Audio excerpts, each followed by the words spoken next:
Stephen Hawking, পুরো নাম Stephen William Hawking. Galileo গ্যালিলাই এর মৃত্যুর ঠিক 300 বছর পরে 8 জানুয়ারি 1942 সালে ইংল্যান্ডের একটি নগরী অক্সফোর্ডে একটি চিকিৎসক পরিবারে জন্মগ্রহণ করেন। তার মা স্কটিশ ও বাবা ব্রিটিশ ছিলেন। কৃষি মন্দায় দেউলিয়া হয়ে পড়ায় পিতামহ তাদের বাড়িতে একটি স্কুল খুলে পরিবারকে আর্থিক ধ্বংসের হাত থেকে রক্ষা করেছিলেন। বাবা মা উভয় অক্সফোর্ড বিশ্ববিদ্যালয়ে ভর্তি হন, যেখানে ফ্রাঙ্ক মেডিসিন নিয়ে পড়তেন এবং আইসোবেল দর্শন, রাজনীতি এবং অর্থনীতি নিয়ে পড়েন। আইসোবেল একটি মেডিকেল রিসার্চ ইনস্টিটিউটের সেক্রেটারি হিসেবে কাজ করতেন এবং ফ্রাঙ্ক ছিলেন একজন মেডিকেল গবেষক। হকিংয়ের 2 ছোট বোন ফিলিপা এবং মেরি এবং একজন দত্তক ভাই ছিল।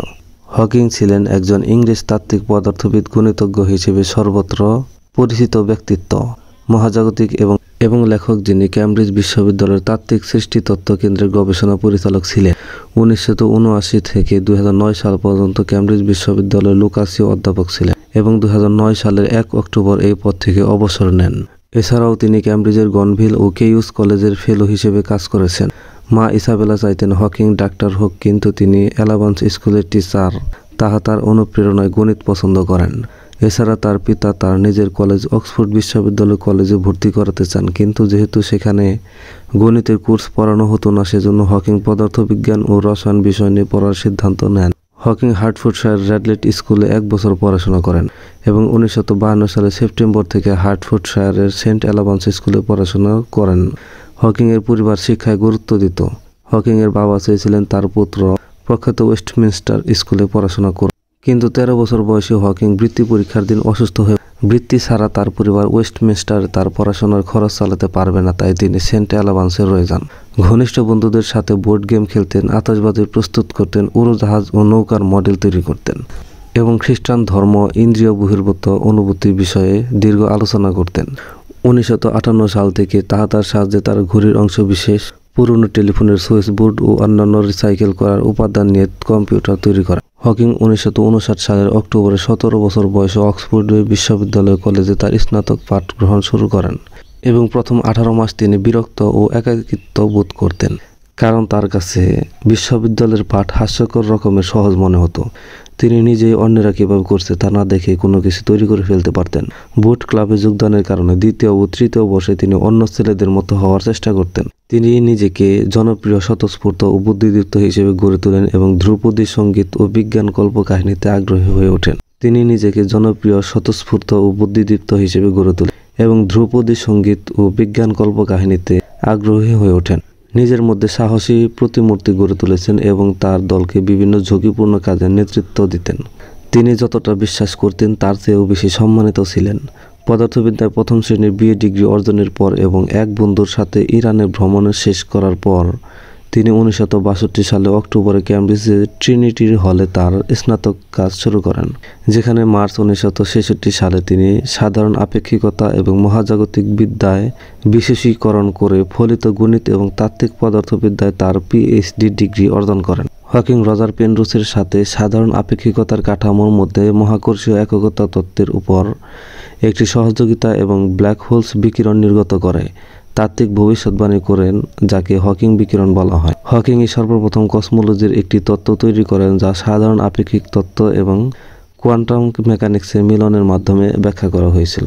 স্কুলে তিনি আইনস্টাইন নামে পরিচিত ছিলেন, কিন্তু শুরুর দিকে তার পরীক্ষার ফলাফল তেমন ভালো ছিল না।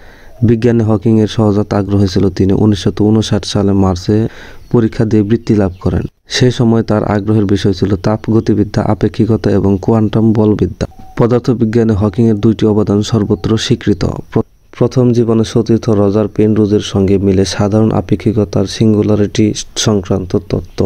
হকিং প্রথম অনিশ্চয়তার তত্ত্ব কৃষ্ণবিবর এর ঘটনা দিগন্তে প্রয়োগ করে দেখান যে কৃষ্ণবিবর থেকে বিকিরিত হচ্ছে কণা প্রবাহ।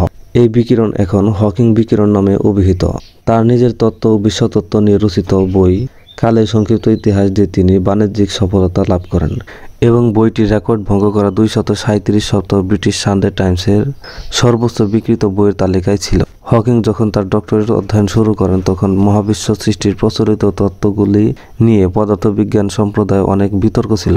বিগ ব্যাং এবং স্টেডি স্টেট তত্ত্ব, ব্ল্যাক হোলের কেন্দ্রে রজার পেনরোজের স্পেস টাইম সিঙ্গুলারিটির উপপাদ্য দ্বারা অনুপ্রাণিত হয়ে হকিং সমগ্র মহাবিশ্বে একই চিন্তাভাবনার প্রয়োগ করেছিলেন। এবং 1965 সালে তিনি এই বিষয়ের তার থিসিস লিখেছিলেন। হকিং এর থিসিস 1966 সালে অনুমোদিত হয়েছিল। 1966 সালে মার্চ মাসে তিনি সাধারণ আপেক্ষিকতা এবং মহাজাগতিক বিদ্যায় বিশেষীকরণ করে ফলিত গণিত এবং তাত্ত্বিক পদার্থবিদ্যায় পিএইচডি ডিগ্রি অর্জন করেন। 1970 সালে তারা একটি প্রমাণ প্রকাশ করে যে মহাবিশ্ব যদি আপেক্ষিকতার সাধারণ তত্ত্বকে মেনে চলে এবং আলেকজান্ডার ফ্রিডম্যানের দ্বারা বিকশিত ভৌত মহাজাগতিক তত্ত্বের যে কোনো মডেলের সাথে খাপ খায়। 1970 সালে হকিং অনুমান করেছিলেন যে ব্ল্যাক হোলের গতিবিদ্যার দ্বিতীয় সূত্র হিসেবে পরিচিতি পেয়েছে, যে একটি ব্ল্যাক হোলের ঘটনা দিগন্ত কখনো ছোট হতে পারে না। জেমস এম বার্ডেন এবং ব্র্যান্ডন কার্টারের সাথে তিনি ব্ল্যাক হোল মেকানিক্সের 4টি সূত্র প্রস্তাব করেন, তাপ গতিবিদ্যার সাথে একটি সাদৃশ্য অঙ্কন করেন। হকিং 1974 সালে দেখিয়েছেন যে ব্ল্যাক হোলগুলি বিকিরণ নির্গত করে, যা আজ হকিং বিকিরণ নামে পরিচিত। প্রাথমিকভাবে হকিং বিকিরণ ছিল বিতর্কিত। 1970-এর দশকের শেষের দিকে এবং আরও গবেষণা প্রকাশের পর আবিষ্কারটি তাত্ত্বিক পদার্থবিজ্ঞানে একটি উল্লেখযোগ্য অগ্রগতি হিসেবে ব্যাপকভাবে গৃহীত হয়েছিল। হকিং বিকিরণের ঘোষণার কয়েক সপ্তাহ পর 1974 সালে রয়্যাল সোসাইটির সবচেয়ে কম বয়সী বিজ্ঞানী হিসেবে একজন ফেলো নির্বাচিত হন। হকিং ক্যালটেকের সাথে সম্পর্ক বজায় রেখেছিলেন। এই প্রথম সফরের পর থেকে প্রায় প্রতি বছর সেখানে 1 মাস সময় কাটাতেন। চ্যালেঞ্জ নেতৃত্বে হকিং তার কাজের প্রসারের জন্য ব্যাপকভাবে ভ্রমণ করেছিলেন এবং ছোটবেলায় পার্টি ও নাচ উপভোগ করতেন। তিনি প্রচলিত ধর্মের বাহিরে গিয়ে নাস্তিকতায় বিশ্বাসী ছিলেন। স্টিফেন হকিং অ্যাডামস পুরস্কার, এডিংটন মেডেল, ম্যাক্সওয়েল পদক, হেইনম্যান পুরস্কার, হিউজ মেডেল, আলবার্ট আইনস্টাইন পুরস্কার, আলবার্ট আইনস্টাইন পদক, RAS gold medal, Dirac medal, Wolf prize, Prince of Asturias পুরস্কার, ন্যাশনাল একাডেমি অফ সায়েন্সেসের বিদেশি সহযোগী অ্যান্ড্রু জেমেন্ট অ্যাওয়ার্ড, নেইলর পুরস্কার এবং বক্তৃতা, লিলিয়েনফেল্ড পুরস্কার, আলবার্ট মেডেল, কুপলি পদক, স্বাধীনতার রাষ্ট্রপতি পদক, তিনি রয়্যাল সোসাইটি কুপলি পদক, স্বাধীনতার রাষ্ট্রপতি পদক, আমেরিকার সর্বোচ্চ বেসামরিক সম্মান, রাশিয়ান বিশেষ মৌলিক পদার্থবিদ্যা পুরস্কার লাভ করেন, রয়্যাল অ্যাস্ট্রোনমিক্যাল সোসাইটির স্বর্ণপদক, পল ডিরাক পদক, পেনরুজের সাথে যৌথভাবে সম্মানসূচক উলফ পুরস্কার লাভ করেন। 1989 সালে জন্মদিনের সম্মানে তিনি order of the companions of honour এর সদস্য নিযুক্ত হন। তিনি যুক্তরাজ্যের বিজ্ঞান তহবিল নীতির আপত্তিতে 1990-এর দশকের শেষের দিকে নাইটহুড প্রত্যাখ্যান করেছিলেন। তার নামে বেশ কিছু ভবনের নামকরণ করা হয়েছে, যার মধ্যে রয়েছে San Salvador, El Salvador Stephen W Hawking science museum, ক্যামব্রিজের স্টিফেন হকিং বিল্ডিং এবং কানাডার পেরিমিটার ইনস্টিটিউটের স্টিফেন হকিং সেন্টার।